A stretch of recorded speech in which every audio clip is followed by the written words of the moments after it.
Hi friends, கல்யாண வீட்டு பிரியாணி எப்படி செய்யலான்னு பார்க்கலாம் வாங்க. ஃபஸ்ட்டு தேவையான இன்க்ரீடியன்ட்ஸ் பார்க்கலாம். ஸ்பைசஸ்ஸு, டொமேட்டோ, ஆனியன்,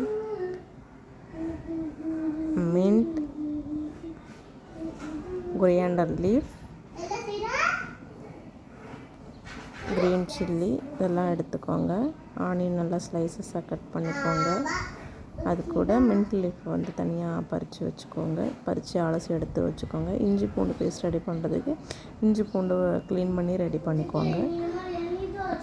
கொரியாண்டர் லீஃபை நம்ம ஸ்லைசஸாக கட் பண்ணி வச்சுக்கலாம். அதுக்கப்புறம் தக்காளியை வந்து ஸ்லைசஸாக கட் பண்ணி எடுத்துக்கலாம். 4 ஆனியன், 4 தக்காளி பெருசாக இஞ்சி பூண்டு பேஸ்ட் அரைச்சி எடுத்து வச்சுக்கலாம். ஃபஸ்ட்டு இப்போ பிரியாணி செய்யலாம் வாங்க. பாத்திரத்தை அடுப்பில் வச்சு தேவையான அளவு எண்ணெய் ஊற்றி ஸ்பைசஸை வந்து நம்ம அதில் ஆட் பண்ணிக்கலாம். கூட க்ரீன் சில்லி போட்டிருக்கோம். ஸ்பைசஸ் பொரிஞ்சு வந்தோடனே ஆனியனை ஃபஸ்ட்டு ஆட் பண்ணி நல்லா வதக்கலாம். ஆனியன் வந்து ப்ரௌன் கலராக ஆகிற வரைக்கும் வதக்கணும். எல்லாருக்குமே இது கண்டிப்பாக தெரிஞ்சிருக்கும். ஆனியன் ப்ரௌன் கலர் ஆனதுக்கப்புறம் இந்த அளவுக்கு இந்த கன்சிஸ்டன்சிக்கு வந்திருக்கணும். இஞ்சி பூண்டு பேஸ்ட்டு ஆட் பண்ணி நல்லா எண்ணெயில் வதக்குங்க. அப்போ தான் நல்லா பச்சை வாசனைலாம் போய் நல்லா ஸ்மெல் வரும். அதுக்கப்புறம் turmeric powder, chilli powder add பண்ணி எண்ணெயிலே நல்லா வதக்கிக்கோங்க. சரிங்களா? தேவையான அளவு உங்களுக்கு காரத்துக்கு ஏற்ற மாதிரி தேவையான அளவு போட்டுக்கோங்க. போட்டு நல்லா எண்ணெயில் வதக்கிக்கோங்க. மசாலா எல்லாம் எண்ணெயில் போட்டு வதக்கினால பிரியாணிக்கு நல்ல ஒரு டேஸ்ட்டு கொடுக்கும். அதுக்கப்புறம் புதினா இலையும் கொத்தமல்லி இதுலேயும் சேர்த்து வதக்கிக்கலாம்.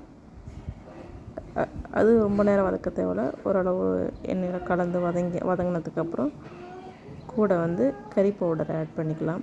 தேவையான அளவு ஆட் பண்ணிக்கோங்க. அதிகமாக ஆட் பண்ணாதீங்க. தேவையான அளவு ஆட் பண்ணிக்கோங்க. கறி பவுடரை ஆட் பண்ணதுக்கப்புறம் டொமேட்டோ ஆட் பண்ணிக்கலாம். இப்போது அது கூட கருவேப்பிலையும் சேர்த்துக்கலாம். கருவேப்பிலை தக்காளியும் போட்டு நல்லா வதக்கிக்கலாம். ஓரளவு வதங்கி வந்ததுக்கப்புறம் அது கூட மட்டன் மசாலா ஆட் பண்ணிக்கோங்க. இதே தான் எல்லா பிரியாணிக்கும் இதே ப்ரொசீஜர் நீங்கள் ஃபாலோ பண்ணிக்கலாம். சிக்கன் மசாலா ஆட் பண்ணிக்கலாம். சிக்கன், மீட், பீஃப் எல்லாத்துக்குமே நீங்கள் இதே மெத்தட் ஃபாலோ பண்ணி செஞ்சு பாருங்கள். கண்டிப்பாக டேஸ்ட் நல்லாயிருக்கும். நல்லா வதங்கினதுக்கப்புறம் சால்ட் வந்து நம்ம ஆட் பண்ணிக்கலாம். சால்ட் போட்டு திரும்ப நல்லா வதக்கி விடுங்க. சால்ட் போட்டதுக்கப்புறம் தயிர் தேவையான அளவு ஆட் பண்ணி அதையும் நம்ம நல்லா கலந்து வதக்கிக்கலாம். சரிங்களா? தயிர் ரொம்ப இம்பார்ட்டன்ட் பிரியாணிக்கு. அது ஒரு நல்ல ஒரு ஃப்ளேவர் கொடுக்கும். அதுக்கப்புறம் நம்ம க்ளீன் பண்ணி வச்சுருக்க கறியை வந்து அந்த மசாலாங்களோட ஆட் பண்ணி நல்லா கலந்து நல்லா கோட் ஆகிற அளவுக்கு நல்லா வதக்கி விட்டு அதில் ஒரு 2 கொட்டாங்குச்சி போட்டுக்கோங்க. சீக்கிரம் வந்து கறி வேகிறதுக்கு யூஸ் ஆகும். நீங்கள் எந்த அளவுக்கு எடுத்துருக்கீங்களோ அதுக்கு 2 டம்ளர் எடுத்துருந்தீங்கன்னா 2 அதே அளவுக்கு டபுள் மடங்கு தண்ணி வச்சுக்கோங்க. தண்ணி நல்லா கொதித்து வரப்போ நல்லா கொதிக்கணும். கொதித்து வந்ததுக்கப்புறம் அரிசியை ஆட் பண்ணிக்கோங்க. தண்ணி கொதித்து வரப்போ தான் நீங்கள் வந்து உப்பு பார்க்கணும். அதுக்கு முன்னாடி பார்க்கக்கூடாது. பார்த்துட்டு இப்போ இலையை போட்டு மூடி வச்சு மேலே தம் போடலாம். தம் போடுறதுக்கு முன்னாடி சாப்பாடு தண்ணியும் ஒரே அளவு ஈக்குவலாக வந்ததுக்கப்புறம் தண்ணி போட்டு, தண்ணி நிறையா இருக்கும்போது நீங்கள் தம் போடக்கூடாது. நல்லா கரெக்டாக இருக்கும்போது தம் போட்டு மூடி வச்சுங்க. அடியில் இருக்க நெருப்பை நம்ம எடுத்துடணும். அடுப்புக்குள்ளே நெருப்பு இருக்கக்கூடாது.